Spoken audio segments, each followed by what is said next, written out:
Welcome back. I'm Gary Parr. And I'm Christine Williams. You're listening to the midweek version of Fiber Talk, that twice weekly podcast for people who do the fine art thing with the needle and the thread. Yes. And the needle and the thread, it would be really nice if I could actually use a needle and thread. But I can't ever be home or have time to do it. So maybe this week it will happen.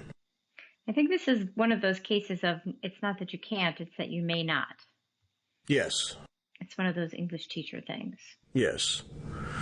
Yeah. This is trade show mania.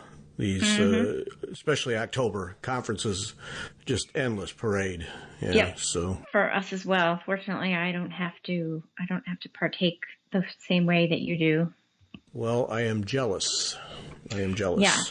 But we are preparing all of our Christmas launches of new products and things of that nature. So 6 of one, half dozen of the other. Yeah. Exactly. Yeah. So there we have it. Well, as they say, we have full-time jobs that pay most of the bills, so we shouldn't complain. Mm-hmm. Nope. And when I needle work and actually stitch, going to go back to the sampler. I'm looking forward to an evening of X's, mindless X's, while TV is on. Yeah. Yes. Yeah, you can. There's something soothing about that. Stitching the cross-stitching samplers, and you just move along. And some nights I just choose where I'm going to just stitch a long line of X's, and just go till I reach a corner, then turn and go some more. Yeah, I think aside from the border, I think I have to find a portion of that that's like that, because the other portions, like even within the border, the floral bits, and they are not really that. Right. I find myself having to count. So that so far has not been that sort of piece for me. So I've actually been thinking of starting another surface embroidery piece, because that, even though it's not mindless in the same way that you, okay, let me start again. You have to think about it, but it's not in the way that you're sitting there looking at a chart and counting and looking at a chart and counting and looking at a chart.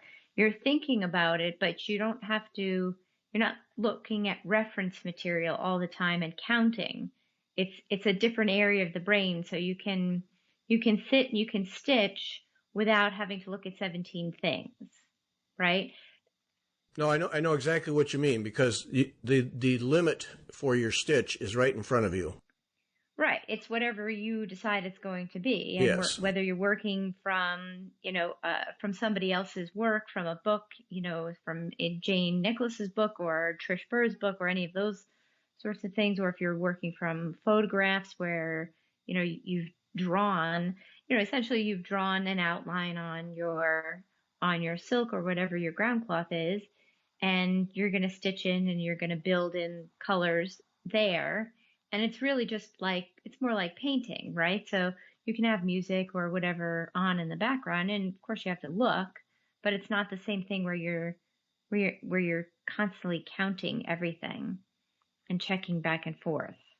Yeah. And I was thinking about that the other day. That's the neat thing if you do different kinds of needlework, is for different moods and different settings. Mm-hmm. You can do just that. Today I just want to make X's. I don't want to think about a Jessica stitch or whatever. I just want to make X's. And tomorrow I feel like really focusing on Jessica stitches and getting them just right and putting on a little music in the background and having at it. And yeah, or I just want to just do long and short stitch and some stem stitching and just follow a line on a piece of cloth. And I think that's one of the things, because I think that's what people who do painted canvases enjoy, is that there's a defined space that they're going to make these stitches in, and so it's right in front of them. They can just do it. Right. Once they picked a stitch, then it's just right. Filling in the stitch, and then when you get to the edges, how are you going to gracefully edge that part, right? Right. Yeah.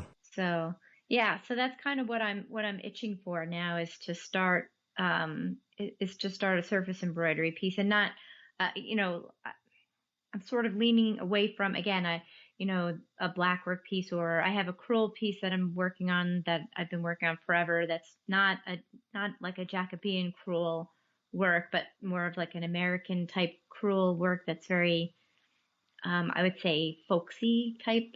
It's very rough. It's just a piece that I work on just to have my hands moving. Hmm. So I really want something a little bit more fine because I want to paint with a needle. Yeah. That's Yeah. really kind of what I'm doing. So really my commute, which is extraordinarily lengthy, is spent sort of, I'm trying to think of what it is I want to do because you're going to invest a lot of time. These are not one-offs, unless I do a Christmas ornament, which I haven't really thought about.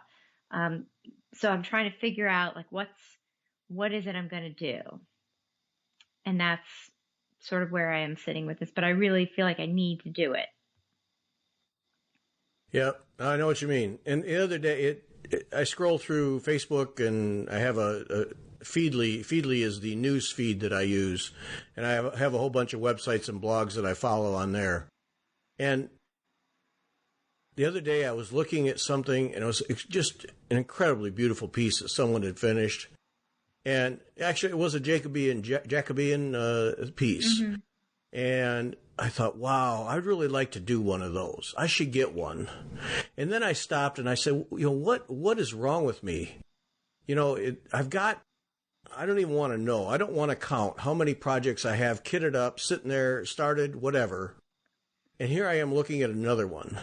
Yeah. But it's, they're so fun to look at, and you go, oh, I want to do that, and I want to do that, and then you want to buy it. And I'm so envious of, like all the women who have finished Sarah Brazier. Holy Yeah. smokes. Oh, man. Number one, I'm in awe. But number two is, to have the time to do that. I know. Oh, geez, to have that monstrous thing all finished and so beautiful. Oh, yeah. Yeah. I think so. It comes to, and we've talked about this sort of from a different angle before. There's pieces that you want because you want to stitch them because either they're a challenge or you want to learn something. And then there's pieces you want because you want to have them, because the end product is something that's beautiful. That's a beautiful piece of art at the end. Yeah. Right? Mm-hmm. Like you're looking at that Jacobean crewel work and saying, that's a beautiful thing that I would like to own, right? Right. So if it was somewhere, you would purchase it. But at the same time, you're like, I don't really want to stitch it. I just want to have it. Right? Does that make sense? Well, it does. It does, except I want to stitch it. Yeah, you do, right? But there's more of that element of, I want to have that work. And especially if you follow the Royal School on Facebook or any of the social media sites, they post a lot of that particularly because that's the first class. If you go through any of their diploma courses, the Jacobean crewel work is the first sort of module that you do. So there's a lot of posts with that sort of style in it. And it really is stunning. And they take it, they twist it a tiny bit. So it can be very, very traditional looking, but then there's a lot of people that take the class or that work in that style that give it a little bit of a modern twist. Mm-hmm. Yeah. So it's neat to see that, and it's neat to sort of think about. And I was having this conversation about a completely different thing, but it's one of those cases where you have to know the rules in order to know how to break the rules. So you need to know what Jacobean crewel work is, what defines it, before you can know what things you can sort of bend a little bit. Okay. So that it's still Jacobean crewel work, but it's got a little spin on it. Does that make sense? Yep. Like black work, I would argue sort of that, you can change the color. Right. But if the style of the embroidery is the same way, where it's very geometric and it's done, on a white background cloth, that, those rules you can bend. You have to, and maybe it's the number of things that you change. Yeah. that you can do where it's still true to being that same thing, right? So it's kind of cool to see people doing a little bit different things. Oh yeah, that's the fun part is what people do. Yeah, I changed these two colors and I did this different. Oh yeah, I see that. It's fun to see people who really will just go out and just try stuff and change it. Yeah. Yep. Well, there we go. I had to stop myself because what stopped me was, I was sitting at my stitching table looking at something, and I want to buy that. And then there sits Gayanne Rogers' Tudor Rose kit that just came in, just staring at me. It's like, what, you idiot? No, just stop yourself. And just that's stop. That's another big one. And that's another one that's going to require concentration. So that one, I've made myself a promise. Here we go. All right. That I'm not going to start that one until I finish another one that sort of falls into that category. So that's where my lines have been drawn. Okay. So I have rules now. Okay. I don't know if I'm going to always stick to them, but my rules for now, just to keep the chaos a little bit under control, mostly is to kind of keep it to one or sometimes two, for a great exception, of each style of piece going at a time, right? Okay. So right now I still have the big Debbie Rowley piece, which is a big, needlepoint piece going. And so until that one is done, I'm not going to start another big needlepoint piece because then I'll end up with 7 million half-done pieces because I am notorious. It just in general in things, I'm a really good starter of things and I get, 98% of the way and then I don't finish them. And I don't know why. There's some psychological thing going on there. We could go into a whole psychoanalysis of why that is. But that's for a different kind of podcast. Yes, it is. Yes, it is. I think it's a fear of loss, but we'll save that for another day. So yes, that's my rule. Fear of loss. Yes. Okay. Yeah, that's like I said, that's a different podcast. Yes, that would be different. Uh-huh. I have a theory, but so that's my rule. Until I finish a piece, I'm not going to start another piece that's the same style. Okay. But that doesn't mean I can't start a different style. Okay. All right, I got it.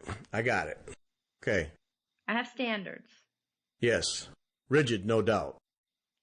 No, not completely. Okay. That's an interesting approach. Okay. All right. We'll see how that plays out. Uh-huh.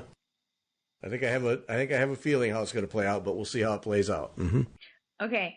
So I'm going to totally break from our plan that we have. I'm going to give you a tip. Because I don't often have tips our plan is if we follow the plan. Okay. Yeah. All right. Here comes the tip. All right. So you know how we depend very much on our fellow bloggers and content providers to provide tips all the time. And I don't usually have very good tips. I've had a few, but here's one that I really like. So you know how you have all of these kits that you have that you don't have, or you have them either kitted up or not kitted up, but you're sort of in this, sort of nether world of, either things are, to be done soon, next, to be done, this year or, in the next 2 years, or to have and to look at, and to love, but, not in the near future at all. Yes. Yes. I know all of those things. Yes. Right. So this is how I've I have all of those things. They're exactly. Okay. Right.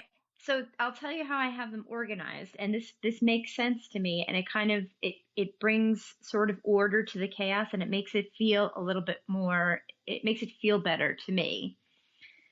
What I did was, generally the charts are kind of standard-ish size. They're about 8.5 by 11 magazine-ish size, right? Yes. And they fit mostly into plastic bags that are either gallon size or a lot of them the kits come with plastic bags that are around that size, or you can get plastic bags that are around that size, right? So that's not difficult.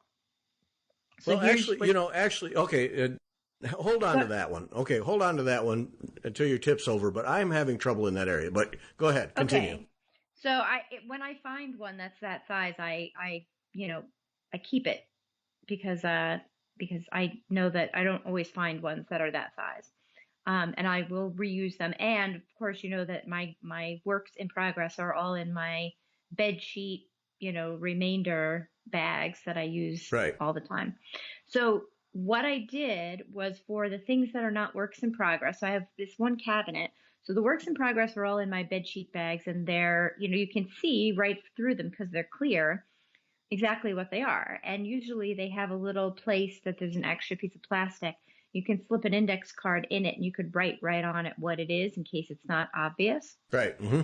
So that's nice. So you can just grab a project and go, and it's super easy that way. And they also are about the right size to fit your chart. So that's your works in progress.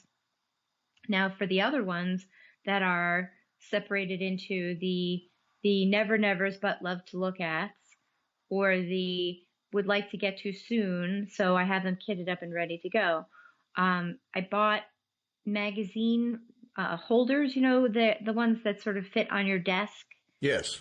That are they're tall in the back and they're shorter in the front. Right. That you would use to sort folders or like office supplies, right? Right. Mm-hmm. Use those. They fit perfectly. And you can fit probably 5 kitted kits, and then charts you can fit, quite a few. And then you have them sort of sorted out that way. And it keeps them all, into their nice little families. Of stitching type. Yeah, and it's very orderly. That's a nice tip.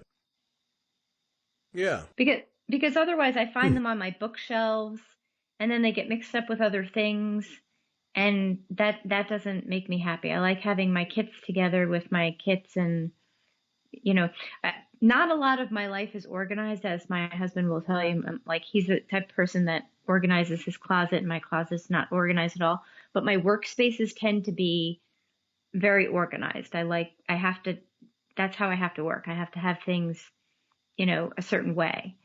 And this is one way that I found really helps, because then, you can also move things. And then when you're, if you're having a bad day, let's say, or you're having a day where you need some inspiration, you just go to your Never Never magazine rack, the one that is not kits that you're about to do. And you just go through that, and you just have just a happy 15 minutes or an hour or something going through things that you forgot you had. And it's a really nice thing to do. And they're all organized there, and they're just right there handy, instead of, jumbled in a stack or packed underneath fabric or someplace you forgot you had them. Right. Well, that's where my stuff is piled on. Yeah.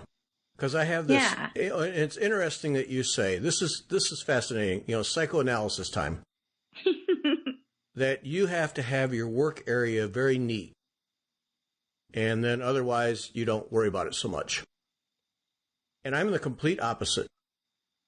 I have to have everything else has got to be pretty tidy and clean, and all that stuff.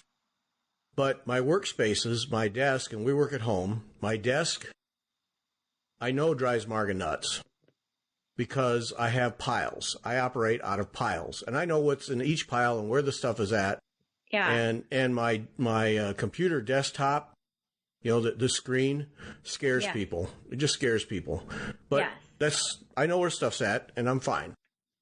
And my stitching area gets to be that way, but because I need actual table space, I'm forced to clean it up and tidy it up with more frequency, because I actually need table space.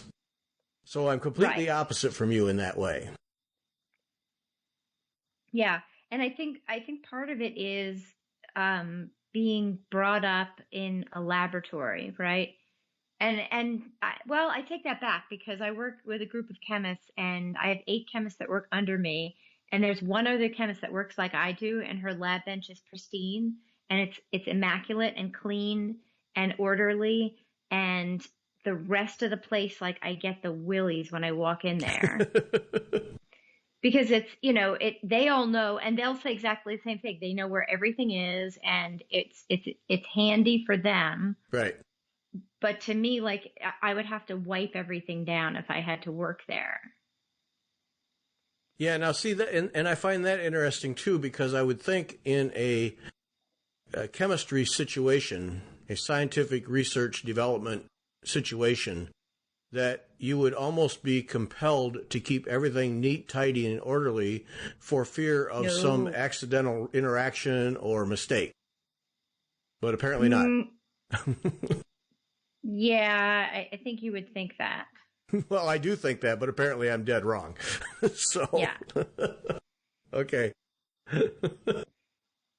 Yeah. I mean, we keep the dangerous things, separated, but the rest of the stuff, there's bottles and bottles and bottles and bottles and bottles and bottles. I mean, when you think about it, if you have a lab that's got 8 people working in it and there's 800 ingredients, think about the potential. Oh, yeah. Yeah.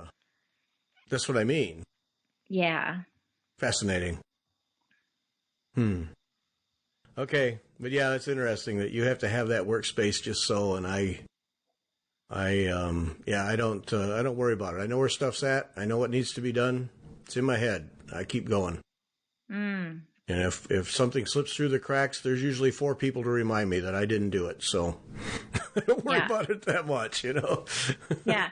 See, and so that's really funny though, right? Because your work, right? This is very interesting because your work, you're very focused on having it done perfectly.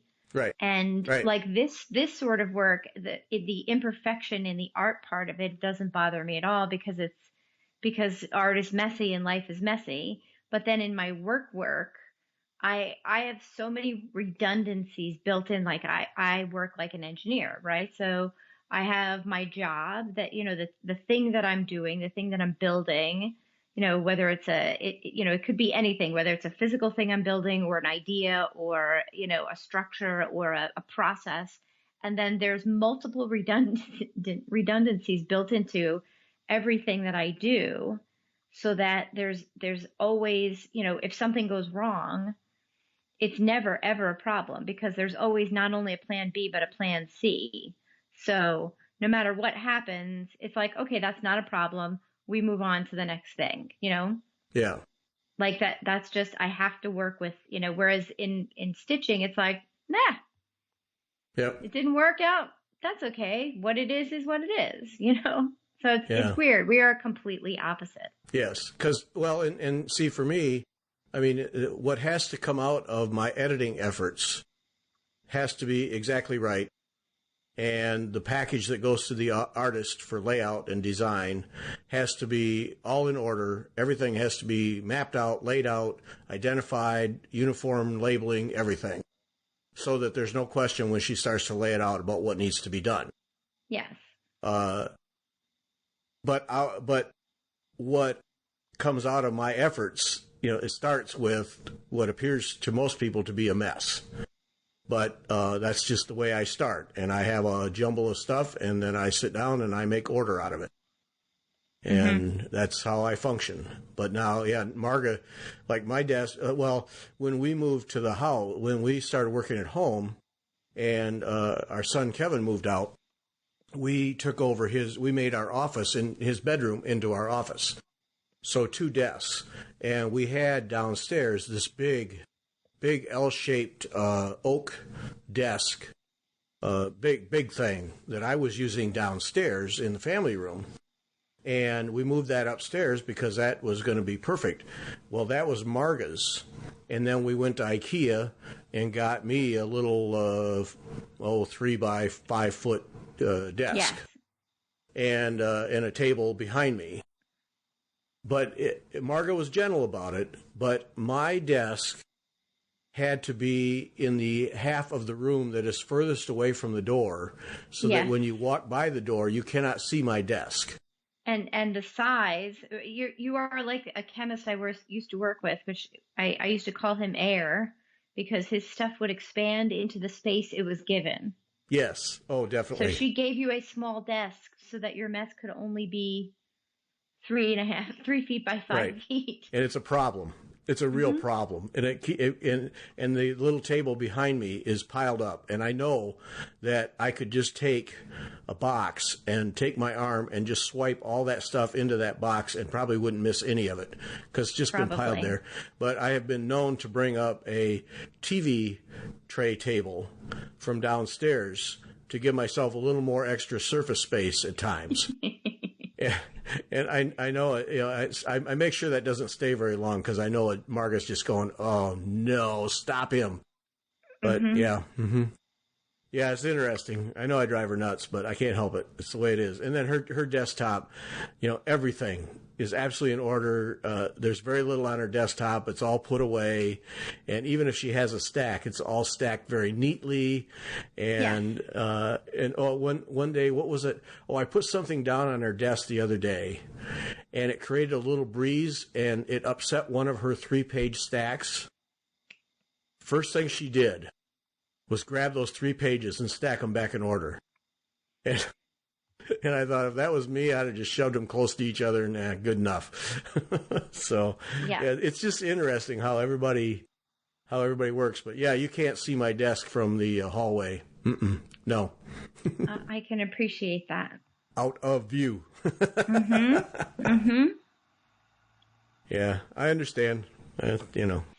It's interesting how everyone has different ways of working, but it goes back to, again, how we started talking about this, which is each of the different types of needlework serves a different purpose and, rests our brain or challenges our brain in a different way. So sometimes we need that order, cross stitch gives us order. It gives us a sense of creating order out of something that is not orderly. So perhaps, that's when we need something like cross stitch, when we feel like, something in our life is out of control or in disarray or uncertain or, things are going awry. Cross stitch is a nice thing because it feels like you're creating order out of not order. Yeah.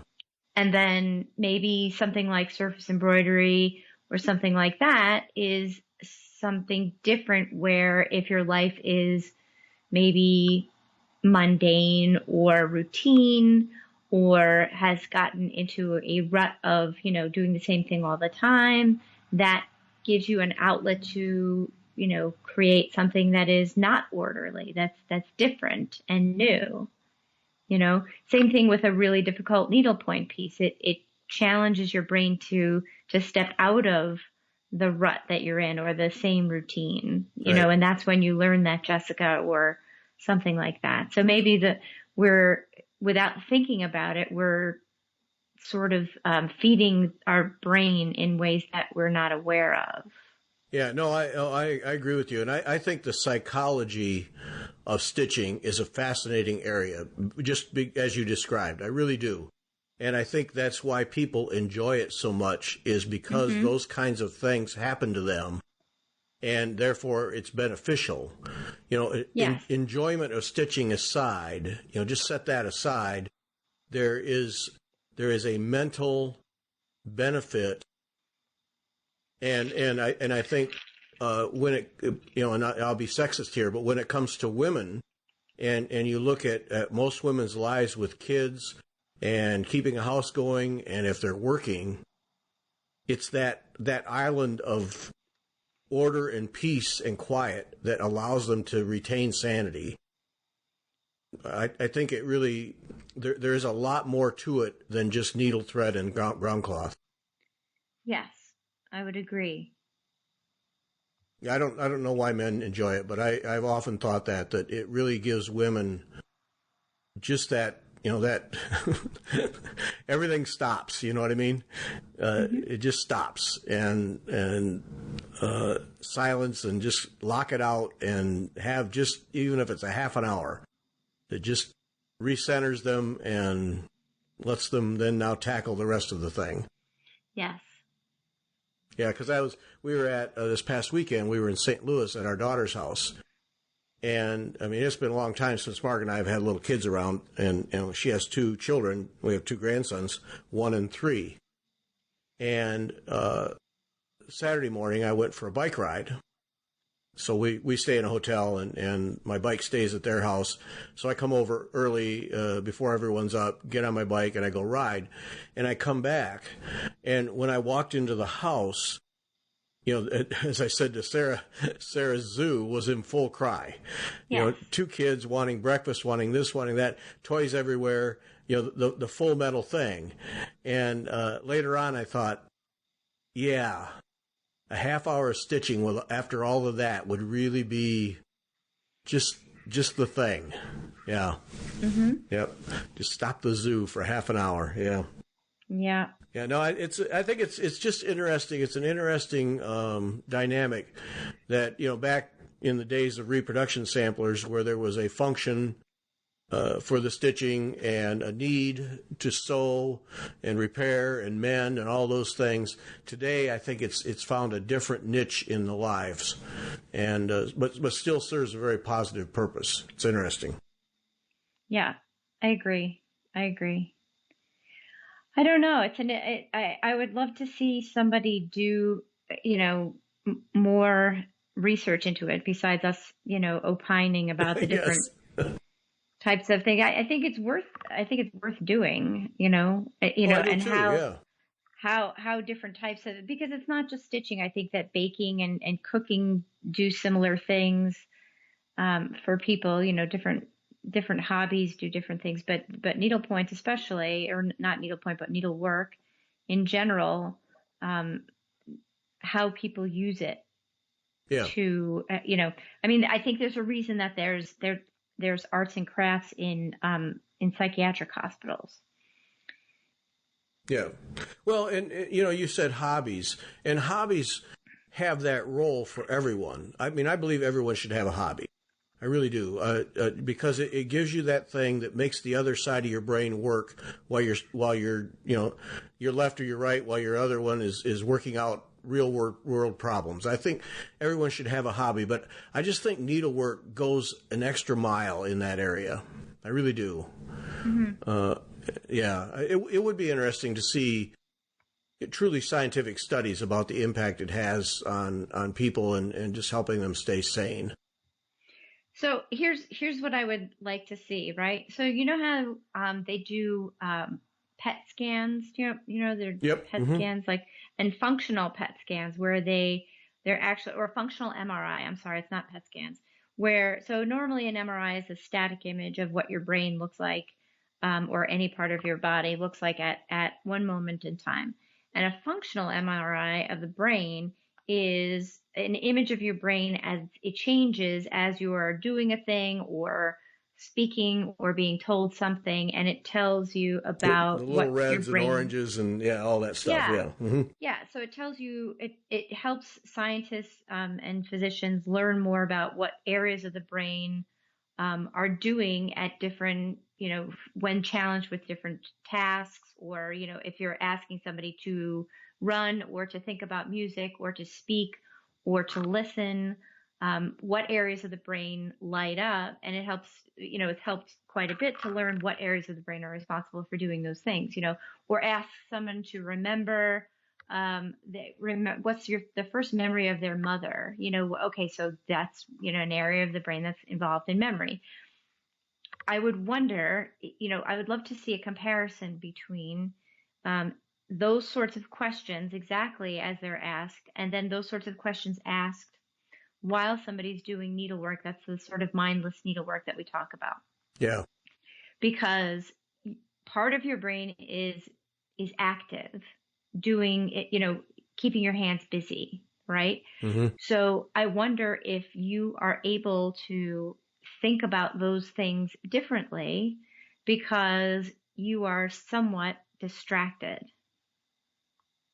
Does that make sense? So something, especially something emotionally charged, right? So a lot of times especially something very emotional, a lot of times if you think about something very, very emotional, especially something difficult, if somebody asked you to think about it, like something tragic in your life, you think on it, you touch on it, and then you kind of break away, don't you? Right? Mm-hmm. Yep. You think about it and you touch it like a hot stove, and then you know it's there, it's a photograph, and you jump away. I would hazard a guess that if we're doing needlework, we're able to stay with it a little longer because our brains are a little bit distracted, Hmm. and Hmm. maybe we're able to process those memories differently because our brains are doing different things. Yeah. Huh. I don't know. I have no idea. It'd be interesting to see, wouldn't it? Mm-hmm. Yeah, it would be interesting to see one of those scans and see the colors change. Yeah. Yeah, Huh. I think so. Well, we just need funding for the research. We can do it. We need somebody that's doing some neuroscience to take that Yes. on as a task. Yes. It would be fun. Hmm. Okay. Now to more basic things. Okay. Our friend Arlene Cohen has a new website, worksbyabc.com.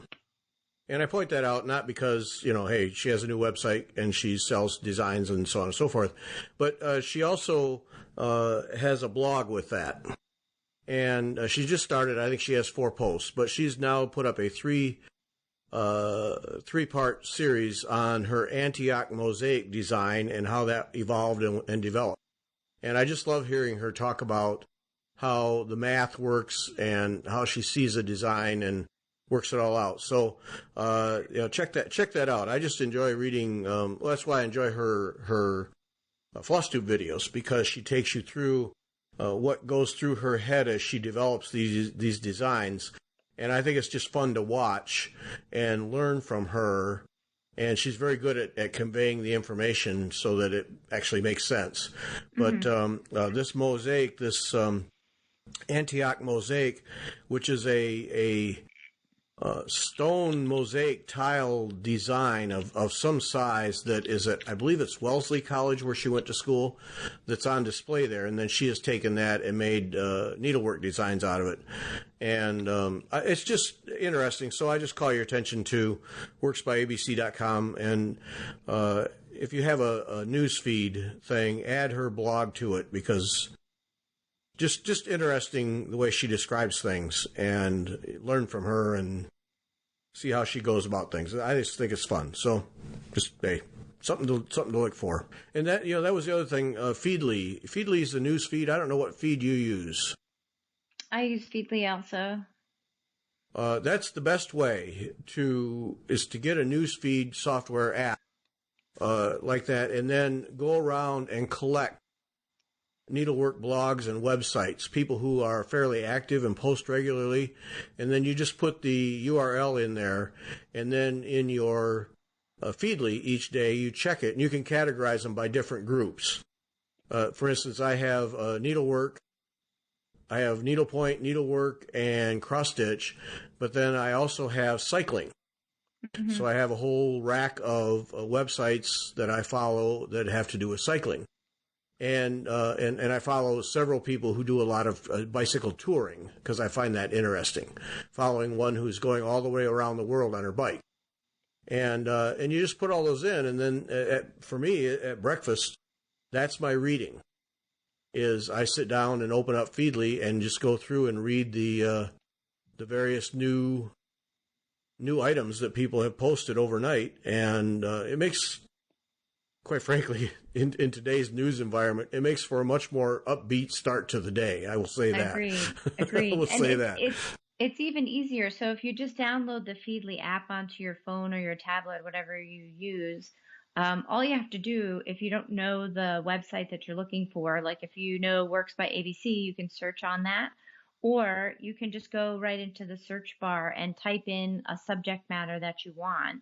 And a lot of them will just come up naturally. So you can just go either search for a specific one or just put in a subject, and a whole bunch of suggestions will come up. And oftentimes, the other thing you can do is go to that. So put in a suggestion, come up with one. And then a lot of the bloggers on the sides of their website will list other blogs that they themselves enjoy. So then you can go to those and then put those in your Feedly. So then, okay, you decide that you like Jane's, Chili Hollow. So you go to her site, and then there's a whole list of things there. So you find one that you like there. So you put that into Feedly, into the search bar, and you find it and you add it. So it's very easy to come up with a list of things. And before you know it, there's, 20 or 30 articles a day that you can skim through and find something that you can read in the mornings. Yes, that's not the news. Yes. Well, and that's just it. If you're a mom who is forever dropping off and picking up kids and waiting for them, there's always something new to read.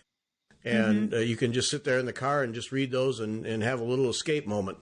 And like I said, it doesn't have to be just needlework. You can have other things. And like you can put wetalkfiber.com in, and then you'll get, every time we post a podcast, you'll get a feed from that.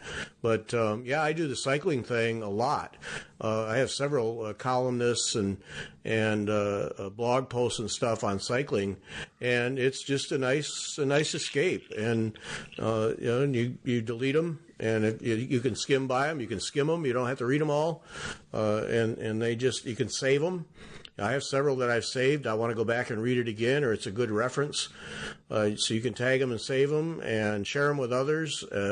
It's a powerful tool, and you'll if you're starting off your day reading the news, you'll have a better day. I guarantee you. The next time you try it with Feedly, I guarantee it. Hey, and speaking of Jane Wood at the Chili Hollow extravaganza there, that needlepoint extravaganza, Jane Wood, a couple of things that I was just poking around, seeing what was going on, and I did not know this. She had something about threading needles that she was referencing another site, and you'll just have to go to Jane's thing. I'll put a link on the page for this podcast to where that's at on the Chili Hollow extravaganza. But one of the comments that this person she was quoting said that some of your readers, meaning Jane's readers, may not know that the eye of each needle has one beveled side to make threading easier. If the thread won't go into the eye on the first try, turn the needle to the other side. I did not know that. I also did not know that. I learned something, and I picked up some needles, and sure enough, beveled. Huh. So, yeah. I'm still going to use a needle threader, but I did not know. And so that's probably how people who are really good at just threading without needle threaders, they probably know that little secret. And, yeah. And the needle goes right in. So thanks, Jane. Yeah, that's a good one. Yeah. And then I was reading, I have run into several people who are having aches and pains while stitching. And it's limiting how long they can stitch, or limiting whether they can stitch at all. And ergonomics, I keep threatening to find someone to do a show with us on ergonomics. But if you go on the right side of the Chili Hollow website, Jane Wood's Chili Hollow website, which is chilihollowNP.blogspot.com, and that should be in your news feed, by the way. If you go to the right side and scroll down a little bit, she has a section of links for ergonomics, health, and yoga that are all can help you with stitching. So, because there's avoiding stitching injuries, ergonomics and exercises, hand and wrist exercises, a whole bunch of them, needlepoint pain relief. And so there's some links there to articles, exercises you can do, or ways you should sit or not sit, ways your arms should be supported, and so on and so forth, that would really help you if you have pain. If you stitch for an hour or so and you start having pain and have to stop, check that out, because there's a whole bunch of resources there that no doubt something there would help you. So, and now, all right, what would your five Feedly must-have feeds be? For needlework? For needlework, what would those be? Probably Jane's, right. Mary Corbett's, right? Needle and Thread. Vana. Yes, Vana Pfeiffer. Mm-hmm. Okay, there's your top three, no doubt about it. That's my top three. Can we go to five? Can we get to five? I don't know. I tend to bounce around after that. Nordic Needle used to be a good one. From there, I think the other things that I do are things that are like shop newsletters. Yes. And those I go through email, not so much through Feedly. Right, because I would say The Attic, that newsletter. That, and I like So and So, which is a British one. Oh, don't know that one. So and so. Yeah, So and So. Say so like SEW and SEW. And I think it's So and So SEW and So SO. Okay. And I picked them up because they're starting to offer online classes with the Royal School, so it's not a it's more like the Craftsy classes, but they're Royal School affiliated, I would say. Okay. So that was how I first found them. So they're really just a shop, but they have some classes and they have some interesting things on there. So that's when I look forward to seeing their, even if it's just like a promotional email. Yeah. Yeah. That's one I'll always click on. I'll have to add them. Yeah. Okay, I have to think about this. Can we get to 5? But I mean, yeah, Vanna, Mary Corbett, and who was the third one? Oh, Jane Wood. Jane Wood, yes. Those 3. And I wanted to call people's attention. Instagram, really been enjoying Instagram lately. And we have, Fiber Talk has an Instagram page that you're more than welcome to follow. But and this is going to sound really weird, but when we first started the Instagram page, you set it up, and you started following a lot of people that are on there. And the one that, and this is going to be really weird, but I just find it amazingly fascinating, is Prior Attire. You had started following her, Isabella Pitcher, who makes her living, and it was back in August, I think, she announced that she could not take any more orders for next year. So she makes her living doing these historically accurate Elizabethan and Gregorian and all very outfits, dresses. She does mainly dresses, but she also does men's clothing that she designs and makes from scratch. And she also has a YouTube video. I find it absolutely fascinating every time she posts stuff, the stuff she creates. And I mean, it's gorgeous stuff all the time. Those great big giant dresses with the big bustles and I don't know what all, big puffy sleeves and stuff. And it's just amazing how she creates that stuff. And she does it all the time. It's one of my favorites. I really, I don't know. It just, the craftsmanship that goes into it and the creativity is just fascinating to me. She's quite a lady. Yeah, they're really neat. Yeah. So I would suggest that one for people. Prior Attire is what it's called. And really good. And they do a lot of historical, like they'll go to a museum or a castle or something and have a weekend where they're doing, she and her husband, he's a very good photographer, are doing historical, reenactments or whatever. And then apparently in England, over there in Europe in general, they have a lot of balls where people do them historically accurate, and so they'll all get dressed up in these outfits, men and women, and do the dancing and all the things, and it's just amazing to me. Yeah, that's pretty neat. Yeah, I really enjoy that one as well. Yeah, she's really good. So I highly recommend that. That's going to be it. Now Sunday, we will have with us Linda Eaton from Winterthur Museum.